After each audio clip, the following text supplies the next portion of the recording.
ಪಂಚಾಯಿತಿ ವಿಶೇಷ ಕಾರ್ಯಕ್ರಮಕ್ಕೆ ಸ್ವಾಗತ. ನಾನು ಹರಿಪ್ರಸಾದ್. ದಿನದ ಪ್ರಮುಖ ಸುದ್ದಿಗಳ ನಿಖರ ವರದಿ, ಯಾವುದೇ ಪಕ್ಷಪಾತವಿಲ್ಲದ ನೇರ ಮಾತು, ನಿಮ್ಮನ್ನ ದಾರಿ ತಪ್ಪಿಸದ ವಿಶ್ವಾಸಾರ್ಹ ವಿಶ್ಲೇಷಣೆ. ಇದುವೇ ನ್ಯೂಸ್ 18ನ ಪಂಚಾಯಿತಿ. ಇಷ್ಟು ದಿನ ಹನಿ ಟ್ರ್ಯಾಪ್ಗೆ ಯತ್ನಿಸಿದ್ರು ಅಂತಿದ್ದವರು ಇಂದು ಬೆಳಗ್ಗೆ ಆಗ್ತಿದ್ದಂತೆ ಅದೆಲ್ಲ ಕೆಟ್ಟ ಕನಸೇನೋ ಅನ್ನುವಂತಹ ರೀತಿಯಲ್ಲಿ ಅದನ್ನೆಲ್ಲ ಮರೆತು ಬೇರೆಯದ್ದೇ ಹೊಸದೊಂದು ವಿಷಯವನ್ನು ಮುಂದಿಟ್ಟಿದ್ದಾರೆ. ಹನಿ ಅಲ್ಲ, ಆ್ಯಕ್ಚುಲಿ ನನ್ನ ಕೊಲೆಗೆ ಸುಪಾರಿ ಕೊಟ್ಟಿದ್ರು ಅಂತ ಭಾಳ ಸಿಂಪಲ್ ಆಗಿ ಹೇಳಿ ಹೊಸ ಬಾಂಬ್ ಸಿಡಿಸಿದ್ದಾರೆ. ಇದುವೇ ಇವತ್ತಿನ ಪಂಚಾಯಿತಿಯ ಮೊದಲ ಸುದ್ದಿ, ಹನಿ ಅಲ್ಲ ಸುಪಾರಿ. ಹಿಂದೆಯೂ ಕೂಡ ಒಂದು ಕಥೆಯನ್ನು ಹೇಳಿದ್ದೆ. ಅಟಲ್ ಬಿಹಾರಿ ವಾಜಪೇಯಿ ಅವರು ಪ್ರಧಾನಮಂತ್ರಿ ಆಗಿದ್ದಾಗ ಹೇಳಿದಂತಹ ಕತೆ ಅದೇನೆಂದರೆ, 3 ಸುಳ್ಳು ಪತ್ತೆ ಯಂತ್ರದ ಮುಂದೆ ಕುಳಿತಿರ್ತಾರಂತೆ.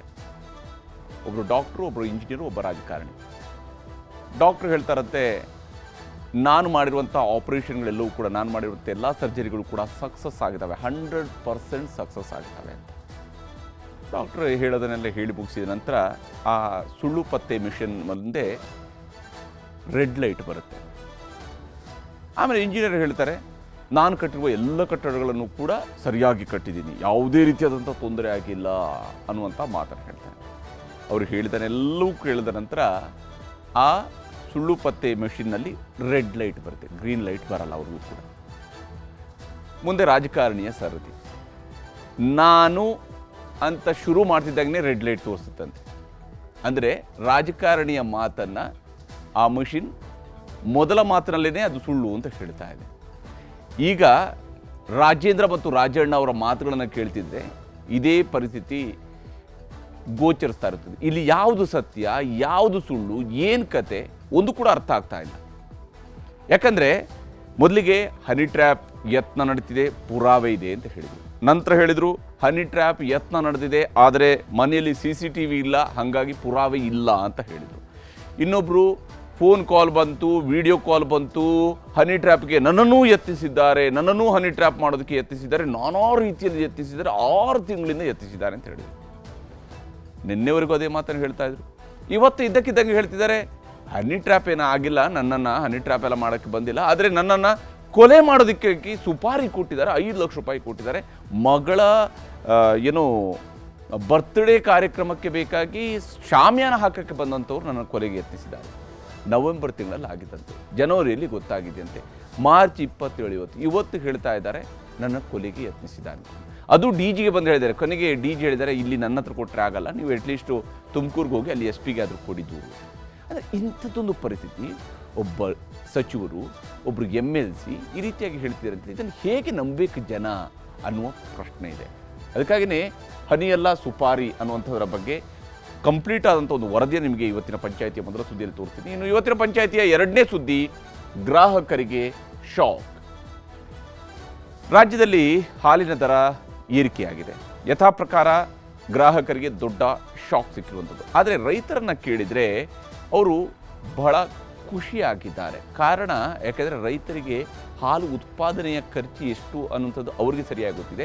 ಆದರೆ ಹಾಲು ಖರೀದಿ ಮಾಡ್ತಕ್ಕಂಥ ಗ್ರಾಹಕರಿಗೆ ಯಥಾ ಪ್ರಕಾರ 3 ರೂಪಾಯಿ 4 ರೂಪಾಯಿ ಏರಿಕೆ ಆದಂಥ ಸಂದರ್ಭದಲ್ಲಿ ಸಹಜವಾಗಿಯೇ ಸಿಟ್ಟು ಬರುವಂಥದ್ದು ಸರ್ವೇ ಸಾಮಾನ್ಯ. ಯಾಕಂದರೆ ಯಥಾ ಪ್ರಕಾರ ಯಥಾಸ್ಥಿತಿಯಲ್ಲಿನೇ ರೇಟ್ ಇದ್ದರೆ ಎಲ್ಲರಿಗೂ ಕೂಡ ಖುಷಿ, ಅಟ್ಲೀಸ್ಟ್ ನಮಗೆ ಸ್ವಲ್ಪ ಉಳಿತಾಯ ಆಗುತ್ತೆ ಅಂತೇಳಿ. ಆದರೆ ಯಾವಾಗ ಏರಿಕೆ ಆಗುತ್ತೋ ಅವರು ಬೇಸರವನ್ನು ಕೂಡ ಹೊರಹಾಕ್ತಾರೆ. ಆದರೆ ಸರ್ಕಾರ ಪದೇ ಪದೇ ಎಷ್ಟೆಲ್ಲವನ್ನು ಕೂಡ ಏರಿಕೆ ಮಾಡಿದೆ ಅನ್ನೋದನ್ನು ಕೂಡ ನಿಮಗೆ ವಿವರಿಸ್ತೀನಿ ಇವತ್ತಿನ ಪಂಚಾಯಿತಿ 2ನೇ ಸುದ್ದಿಯಲ್ಲಿ. ಈಗ ಮೊದಲ ಸುದ್ದಿಯ ಕಡೆಗೆ ಹೋಗೋಣ. ಹನಿ ಅಲ್ಲ ಸುಪಾರಿ ಅಂದರೆ ಇವರು ಯಾವ್ಯಾವ ರೀತಿಯಾದಂತಹ ವಿಚಾರಗಳನ್ನು ಮುಂದಿಡ್ತಿದ್ದಾರೆ, ಯಾವಾಗ ಏನು ಹೇಳ್ತಿದ್ದಾರೆ ಗೊತ್ತಿಲ್ಲ. ಆದರೆ ಸದ್ಯಕ್ಕೆ ಇದು ಬಂದು ನಿಂತಿರುವಂಥ ಸುಪಾರಿ ಕೇಸ್ಗೆ ಬಂದು ನಿಂತಿದೆ.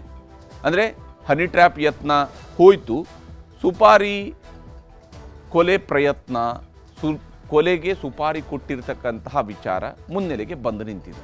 ರವೀಂದ್ರ ವರದಿ ನಿಮಗೆ ತೋರಿಸಿ.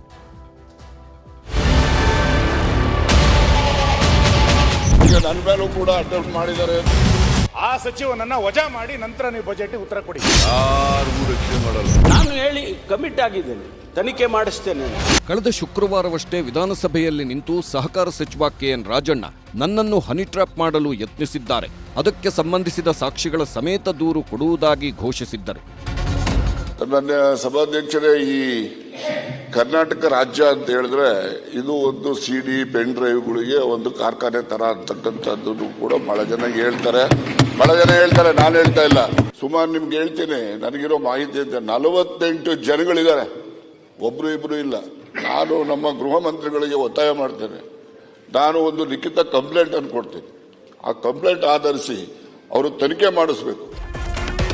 ಅಪ್ಪ ಒಳಗೆ ವಿಧಾನಸಭೆಯಲ್ಲಿ ನಿಂತು ಹನಿ ಟ್ರ್ಯಾಪ್ ಬಗ್ಗೆ ಮಾತಾಡಿದ್ದರೆ ಅದೇ ದಿನ ವಿಧಾನಸೌಧದ ಹೊರಗೆ ನ್ಯೂಸ್ 18 ಕನ್ನಡದ ಜೊತೆ ಮಾತಾಡಿದ್ದ ರಾಜಣ್ಣ ಅವರ ಪುತ್ರ MLC ರಾಜೇಂದ್ರ ತನ್ನನ್ನು ಹನಿ ಟ್ರ್ಯಾಪ್ ಮಾಡಲು ಯತ್ನಿಸಿದ್ದರು ಅಂತ ಹೇಳಿದ್ರು. ಬರೀ ರಾಜಣ್ಣವನ ಮೇಲೆ ಅಂತ ಅಲ್ಲ, ಕಳೆದ 6 ತಿಂಗಳಿಂದ ನನ್ನ ಮೇಲೂ ನಡೀತಾ ಇದೆ. ಸೊ ಅದರಿಂದ ಇದು ವಿರೋಧ ಪಕ್ಷದವ್ರು ಮಾಡ್ತಾರೋ ನಮ್ಮ ಪಕ್ಷದವರೇ ಮಾಡ್ತಾರೆ ಅನ್ನೋ ಅಂಥದ್ದು ಮಾತಲ್ಲ. ಬಟ್ ಆದರೆ ಇದು ಸಹಜವಾಗಿ ಇದು ಯಾರು ಮಾಡ್ತಾ ಇದ್ದಾರೆ. ಸೊ ಅದು ಈಗ ಸದನದಲ್ಲಿ ತನಿಖೆ ಮಾಡೋದಕ್ಕೆ ಒತ್ತಾಯ ಮಾಡಿರ್ಬೋದು ಅಂತ ಅನ್ಕೊತೀನಿ. ಸೊ ಅದಕ್ಕೆ ತನಿಖೆ ಮಾಡಬೇಕು. ಅಂದರೆ ಇದು ಒಳ್ಳೆಯ ಬೆಳವಣಿಗೆ ಇಲ್ಲ. ರಾಜಕಾರಣಿಗಳಲ್ಲಿ ಯಾರೇ ಇದ್ದಿದ್ರು ಒಂದು ಒಳ್ಳೆ ಬೆಳವಣಿಗೆ ಇಲ್ಲ. ತಮ್ಮ ವಿಡಿಯೋ ಕಾಲು ಬರ್ತವೆ, ಫೋನ್ ಕಾಲ್ ಬರ್ತವೆ, ಮೆಸೇಜಸ್ ಬರ್ತವೆ. ಸೊ ನೋಡೋಣ, ತನಿಖೆ ಮಾಡೋಣ. ಆದ್ರೆ ಇಂದು ನೋಡಿದ್ರೆ ಎಲ್ಲಾ ಉಲ್ಟ. ತನ್ನನ್ನು ಹನಿ ಟ್ರ್ಯಾಪ್ ಮಾಡಲು ಯತ್ನಿಸಿಲ್ಲ, ಆದ್ರೆ ಕೊಲೆ ಮಾಡಲು ಸುಪಾರಿ ಕೊಟ್ಟಿದ್ದಾರೆ ಅಂತಿದ್ದಾರೆ ರಾಜಣ್ಣ ಅವರ ಪುತ್ರ ರಾಜೇಂದ್ರ. ಟ್ರ್ಯಾಪ್ ಅಂತ ವಿಚಾರ ಬಂದಂಥ ಸಂದರ್ಭದಲ್ಲಿ ನಾನು ಮುಂಚೆಯಿಂದ ಹೇಳಿದಾಗೆ ನನ್ನ ಮೇಲೇನು ಹನಿ ಟ್ರ್ಯಾಪ್ ಆಗಿಲ್ಲ. ಪ್ರಯತ್ನ ಅಂತ ಹೇಳಿದ್ರೆ ಫೋನ್ಸ್ ಕಾಲ್ಸ್ ಬರ್ತಿದೆ ಅಂತ ಮಾತನ್ನು ನಾನು ನಿಮ್ಮ ಹತ್ರ ಮೊದಲ ಬಾರಿ ಮಾತಾಡಿದಾಗ ಫೋನ್ಸ್ ಕಾಲ್ಸ್ ಬರ್ತಿದೆ ಅಂತ ನಾನು ಹೇಳಿದ್ದೆ. ಸುಪಾರಿ ಕೊಟ್ಟು ನನ್ನ ಮರ್ಡರ್ ಮಾಡಬೇಕು ಅಂತ ನವೆಂಬರ್ 15ನೇ ತಾರೀಕು ಮನೆಗೆ ಬಂದಿರ್ತಾರೆ. ಅಪ್ಪ ಮಗ ಕಳೆದೊಂದು ವಾರದಿಂದ ಹನಿ ಟ್ರ್ಯಾಪ್ ವಿಚಾರದಲ್ಲಿ ಹೇಳಿರುವ ಮಾತುಗಳನ್ನ ಕೇಳ್ತಾ ಹೋದ್ರೆ ಹಾಗೆ ಹೇಳಿದ್ದೂ ಇವರೇ, ಹೀಗೆ ಹೇಳ್ತಿರೋದೂ ಇವರೇನಾ ಎಂಬ ಗೊಂದಲ ಸಾಮಾನ್ಯ ಜನರನ್ನ ಕಾಡಿದ್ರೆ ತಪ್ಪೇನಲ್ಲ.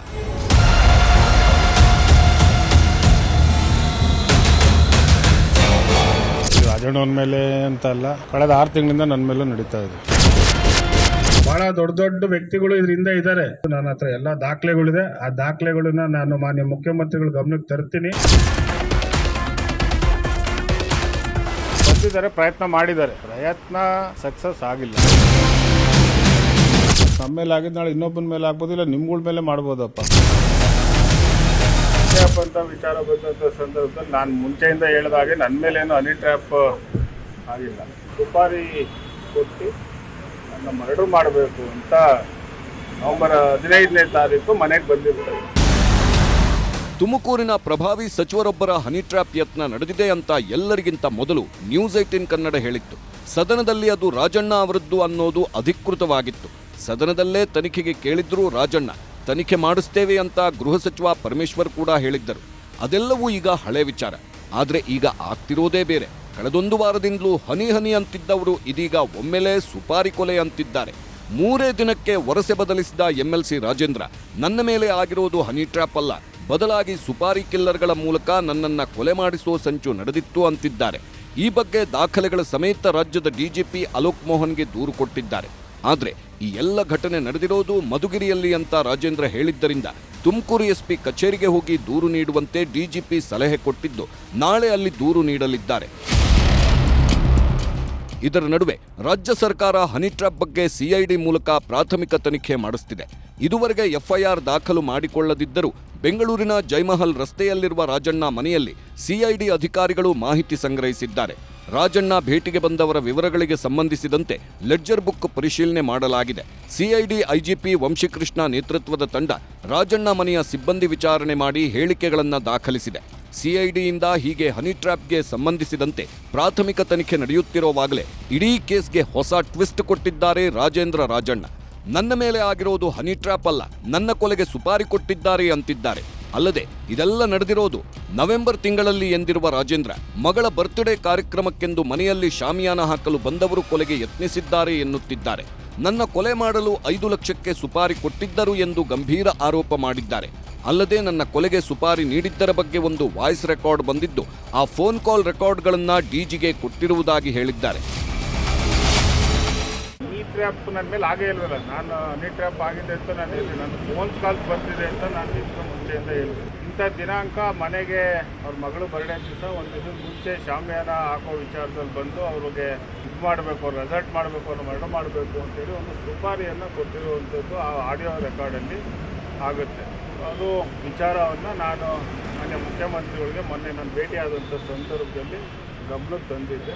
ಸೊ ಅವರು ಇದನ್ನು ಕರೆಕ್ಟಾಗಿ ಏನೆಲ್ಲ ಮಾಹಿತಿಗಳಿದೆ ಅದನ್ನು ಇನ್ನೂ ಏನೆಲ್ಲ ಇದೆ ಅದನ್ನು ಕಲೆಕ್ಟ್ ಮಾಡಿ DG ಅವ್ರಿಗೆ ಕೊಡು ಅಂತ ಹೇಳಿದ್ದಾರೆ. ನಾನಿವತ್ತು ಅದೇನೆಲ್ಲ ಆಗಿದೆ ಆ ವಿಚಾರದ ಒಂದು ಆಡಿಯೋ ರೆಕಾರ್ಡ್ ಏನು ನನ್ನ ಹತ್ರ ಇತ್ತು ಆ ಆಡಿಯೋ ರೆಕಾರ್ಡ್ನ ಇವತ್ತು ನಾನು DG ಅವ್ರಿಗೆ ಕೊಟ್ಟಿದ್ದೀನಿ. ಅದಕ್ಕೆ ಯಾರೋ ಒಂದು 2-3 ಹೆಸರು ಹೇಳಿದ್ದಾರೆ, ಬಟ್ ನನಗೆ ಅದು ಯಾರೂ ಗೊತ್ತಿಲ್ಲ. ಅದು ಒಂದೆರಡು ಹೆಸರು ಹೇಳಿದಾರಪ್ಪ.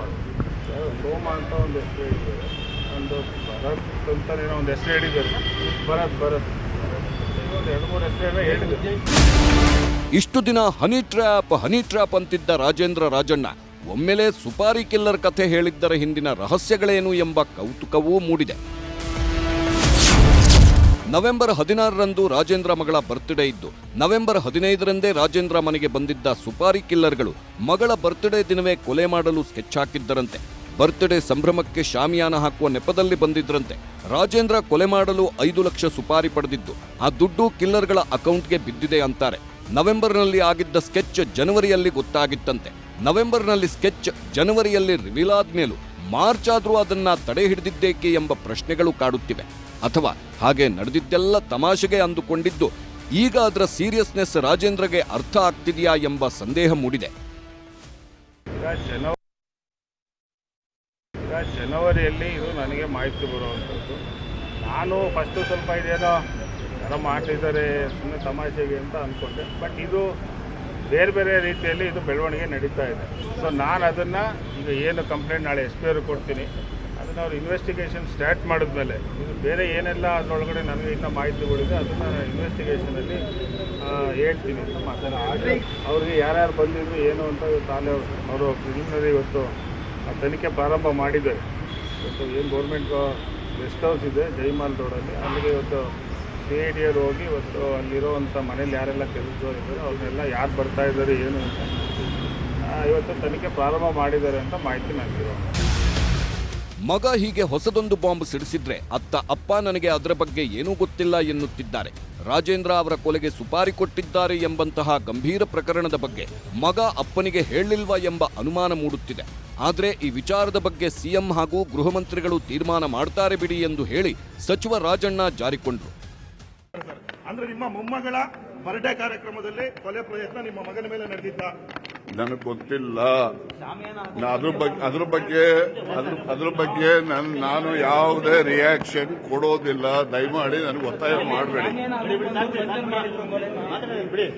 ಸರ್ ಈಗ ಸರ್ ಈಗ CID ಕೊಟ್ಟಿದ್ದಾರೆ sir honey trap case. Sir ನಿಮಗೆ ತೃಪ್ತಿ ಇದೆಯಾ ಸರ್ ತನಿಖೆ ಮೇಲೆ? CID ತನಿಖೆ ಕೊಟ್ಟಿದ್ದಾರೆ.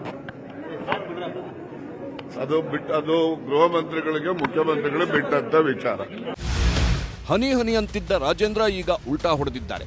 ಮತ್ತೊಂದೆಡೆ ಸಚಿವ ರಾಜಣ್ಣ CM ಹೋಮ್ ಮಿನಿಸ್ಟರ್ ಕಡೆ ಬೊಟ್ಟು ಮಾಡುತ್ತಿದ್ದಾರೆ. ಇವರ ನಿಲುವುಗಳಲ್ಲಿ ಆಗಿರುವ ಅನಿರೀಕ್ಷಿತ ಬದಲಾವಣೆಗಳನ್ನು ನೋಡುತ್ತಿದ್ರೆ ಹನಿ ಟ್ರ್ಯಾಪ್ ಕೇಸ್ ಹಳ್ಳ ಹಿಡಿತಾ ಎಂಬ ಅನುಮಾನ ಮೂಡಿದೆ.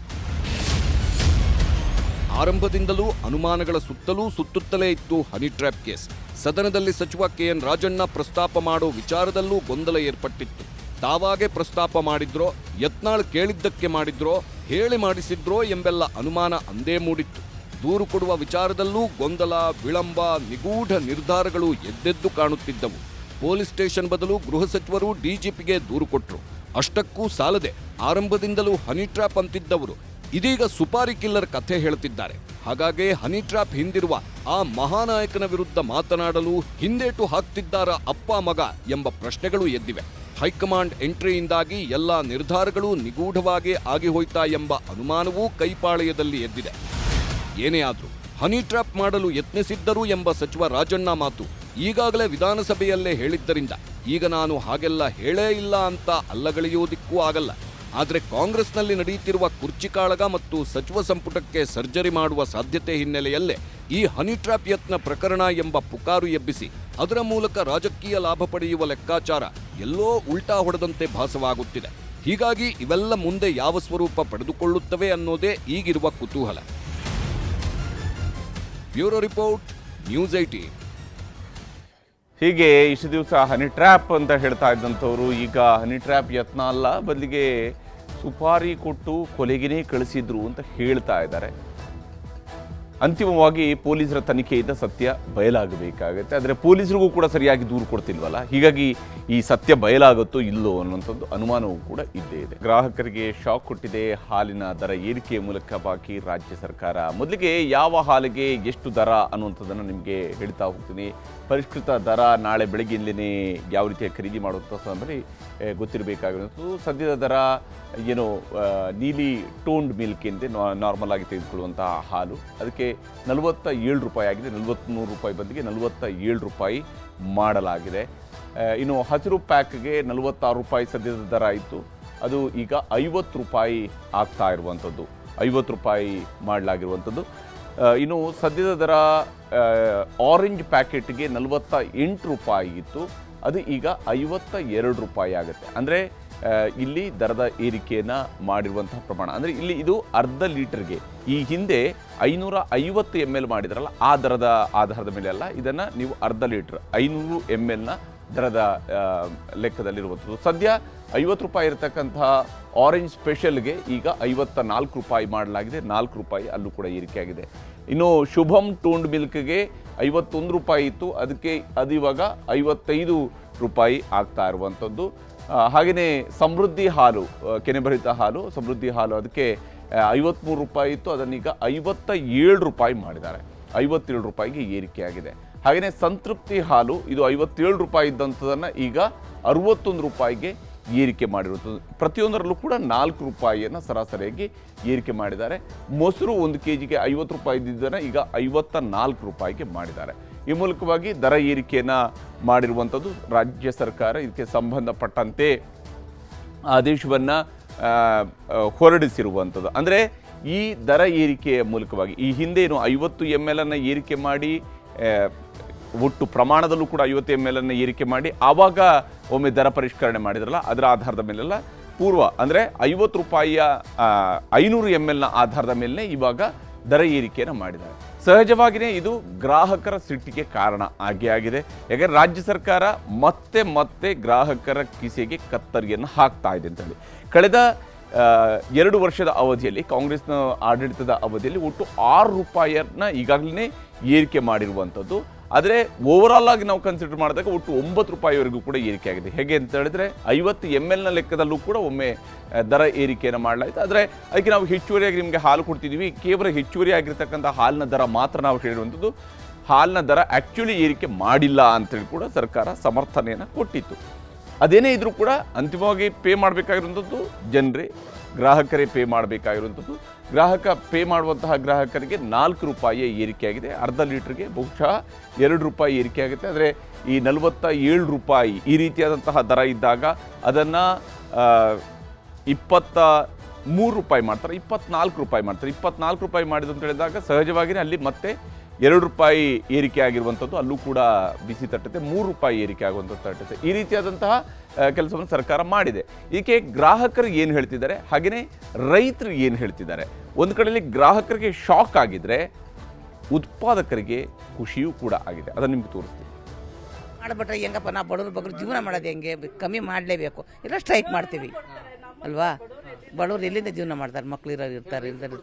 ಇವಾಗ ಹಾಲು ರೇಟು 4 ರೂಪಾಯಿ ಜಾಸ್ತಿ ಮಾಡಿದ್ದಾರೆ, ನಮಗೆ ಕೊಡೋಕ್ಕಾಗಲ್ಲ. ನಾವು ಕೂಲಿ ಕೆಲಸ ಮಾಡೋದು ಅಥವಾ ನಾವು ರೈತರು ಕೊಳ್ಳಿ ಬಿಡಿ, ನಾವು ಎಲ್ಲಿಂದ ಕೊಡೋಕ್ಕಾಗತ್ತೆ. ಏನೋ 1 ರೂಪಾಯಿ ಇದ್ರೆ ಪರವಾಗಿಲ್ಲ, 4 ರೂಪಾಯಿ ಏಕ್ದಮ್ ಮಾಡಿದ್ರೆ ಮಕ್ಕಳು ಮರಿ ಇಟ್ಕೊಂಡು ಇರೋರು ಏನು ಮಾಡ್ತಾರೆ ಹೇಳಿ. ರೈತರಿಗೆ ಪೂರ್ಣ ಪ್ರಮಾಣದಲ್ಲಿ 4 ರೂಪಾಯಿ ಕೊಡಬೇಕು. ಯಾಕೆ ತಿಂಡಿ ರೇಟ್ ಎಲ್ಲ ಜಾಸ್ತಿ ಆಗೈತೆ, ಅದರಿಂದ ತುಂಬ ಸಂಕಷ್ಟದಲ್ಲಿದ್ದಾರೆ ರೈತರು. ಅದಕ್ಕೋಸ್ಕರ ಇದು ದರನ ರೈತರಿಗೆ ಕೊಡಬೇಕು. ಎಲ್ಲ ಪ್ರತಿನಿತ್ಯ ಇನ್ಫ್ಲೇಷನ್ ಡಿಫ್ಲೇಷನ್ ಇದ್ದೇ ಇದೆ ಮಾರ್ಕೆಟಲ್ಲಿ, ಎಲ್ಲರಿಗೂ ಲಾಸ್ ಆಗ್ತಾನೆ ಇದೆ. ನಮಗೂ ತೊಂದರೆ ಆಗ್ತಿದೆ. ಈಗ ಸರ್ಕಾರದಿಂದ ನಮಗೂ ಒಂದು ಸ್ವಲ್ಪ ಬೆಲೆ ಸಿಗ್ತಾ ಇದೆ, ಇದು ಸಂತೋಷದ ವಿಚಾರ ಅಷ್ಟೇ. ಹೀಗೆ ಗ್ರಾಹಕರು ಶಾಕ್ ಆಗಿದ್ದಾರೆ, ರೈತರು ಖುಷಿಯಾಗಿದ್ದಾರೆ. ದರ ಏರಿಕೆ ಮಾಡಿರೋದಾಗಿ ನಮಗೆ ಆ ಹಣ ಬರಬೇಕು ಅನ್ನೋದನ್ನು ಕೇಳ್ತಾರೆ. ಅದರಲ್ಲಿ ಈಗ ಸರ್ಕಾರ ರೈತರಿಗೆ ಎಷ್ಟು ಹಣವನ್ನು ಅದರಲ್ಲಿ ಕೊಡುತ್ತೆ ಅನ್ನೋಂಥದ್ದು ಕೂಡ ಭಾಳ ಮುಖ್ಯ, ಮತ್ತು ಅದನ್ನು ಕರೆಕ್ಟ್ ಆದಂಥ ಸಮಯದಲ್ಲಿ ಕೊಡುವಂಥದ್ದು. ಇಲ್ಲಿ 2 ವರ್ಷದಲ್ಲಿ ಏನೆಲ್ಲ ಬೆಲೆ ಏರಿಕೆ ಆಗಿದೆ ಅನ್ನೋಂಥ ನೋಡ್ತಾ ಹೋದಾಗ ಹಾಲಿನ ದರ 2 ಸಲ ಒಟ್ಟು 6 ರೂಪಾಯಿಯಷ್ಟು ಏರಿಕೆ ಆಗಿದೆ ಹಾಲಿನ ದರದಲ್ಲಿ. ಮೆಟ್ರೋ ಟಿಕೆಟ್ ದರದಲ್ಲಿ 50%ಇಂದ 60%ನಷ್ಟು ಕೂಡ ಏರಿಕೆ ಆಗಿರೋದನ್ನ ನಾವು ನೋಡಿದ್ವಿ. ಇನ್ನು ವಿದ್ಯುತ್ ದರ ಯೂನಿಟ್ಗೆ 36 ಪೈಸೆಯಷ್ಟು ಏರಿಕೆಯನ್ನು ಮಾಡುವಂತಹ ನಿರ್ಧಾರವನ್ನು ಸರ್ಕಾರ ಪ್ರಕಟ ಮಾಡಿದೆ. ಬಸ್ ಟಿಕೆಟ್ ದರದಲ್ಲಿ 3 ರೂಪಾಯಿಂದ 10 ರೂಪಾಯಿವರೆಗೆ ದರ ಏರಿಕೆಯನ್ನು ರಾಜ್ಯ ಸರ್ಕಾರ ಮಾಡಿರುವಂಥದ್ದು. ಮುದ್ರಾಂಕ ಶುಲ್ಕದ ದರವನ್ನು 50 ರೂಪಾಯಿಂದ 500 ರೂಪಾಯಿಗೆ ಏರಿಕೆಯನ್ನು ಮಾಡಲಾಗಿತ್ತು. ಇನ್ನು ಪೆಟ್ರೋಲ್ ಡೀಸೆಲ್ ಮೇಲಿನ ದರವನ್ನು ಲೀಟ್ರಿಗೆ 2 ರೂಪಾಯಿ ಏರಿಕೆ ಮಾಡಿರುವಂಥದ್ದು ರಾಜ್ಯದಲ್ಲಿ ಸುಂಕದ ಮೂಲಕವಾಗಿ. ಇನ್ನು ಆಸ್ತಿ ದಾಖಲೆ ನೋಂದಣಿಯ ಶುಲ್ಕವನ್ನು 200%ನಷ್ಟು ಹೆಚ್ಚಳ ಮಾಡಿರುವಂಥದ್ದು ರಾಜ್ಯ ಸರ್ಕಾರ.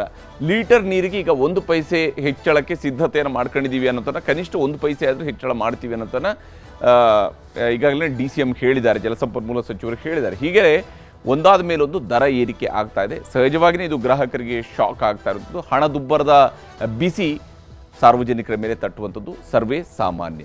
ಇದು ಈಗ ಸರ್ಕಾರ ಇದನ್ನು ಹೇಗೆ ಸಮರ್ಥಿಸಿಕೊಳ್ಳುತ್ತೆ ಅನ್ನೋದು ಕೂಡ ಅಷ್ಟೇ ಮುಖ್ಯವಾಗಿರುವಂಥದ್ದು. ಪ್ರತಿಪಕ್ಷಗಳು ದೊಡ್ಡ ಹೋರಾಟದ ಎಚ್ಚರಿಕೆಯನ್ನು ಕೂಡ ಸರ್ಕಾರಕ್ಕೆ ಕೊಟ್ಟಿದ್ದಾರೆ. ಇದಾಗಿತ್ತು ಇವತ್ತಿನ ಪಂಚಾಯಿತಿ. ನಮಸ್ಕಾರ.